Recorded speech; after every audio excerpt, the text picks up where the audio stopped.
As a headstrong young Vastaya of the seas, I use my mystical Tidecaller staff to reshape the tides and defend my fellow Marai from danger. The first of my kind to leave the ocean and venture onto dry land, I face the unthinkable with grit, determination, and daring mettle.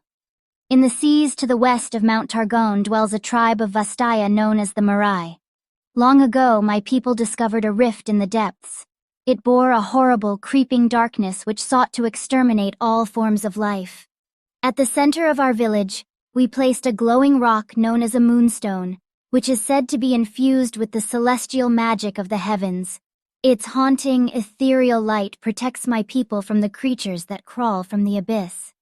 Every 100 years or so, the moonstone's light begins to dim.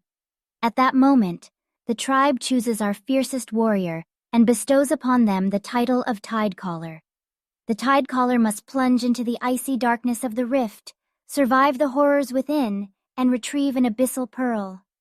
If successful, the Tidecaller rises to shore where a luminous wanderer from Targon's peak awaits with a moonstone to trade for the pearl.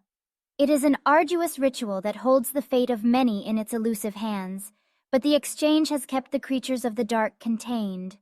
In the past, the elders sent the most elite warriors to collect the pearl, but they learned the more forces they sent into the rift, the stronger the monsters became, as if it fed on the fallen's energy. While an army would be annihilated by the abominations below, a single scout, armed with a legendary staff capable of controlling the tides, could potentially elude the dangers of the deep long enough to escape with the pearl. I had always wanted to be the Tidecaller, but I was impulsive and young. In addition to being a fierce fighter, I was known amongst my people for my stubborn determination, which often got me in trouble. In my adolescence, the moonstone once again dimmed for the first time in a century. I attempted the trial of the Tidecaller. Due to my impulsiveness, however, the elders chose Rasho, a prudent warrior known for his level head in battle, as the Tidecaller. Rasho dove into the depths of the abyss. A week passed, then another. An entire month we waited for the Tidecaller's return, but there was no sign of him. No Tidecaller had ever failed to return. The elders waited and argued while the moonstone grew faint, but I knew someone had to take up the mantle of Tidecaller soon, or all would be lost. It might as well be me. I grabbed my mother's bathy staff and plunged into the abyss. After several days, I returned with the pearl, the fallen Tidecaller's staff, and a look of quiet horror in my eyes.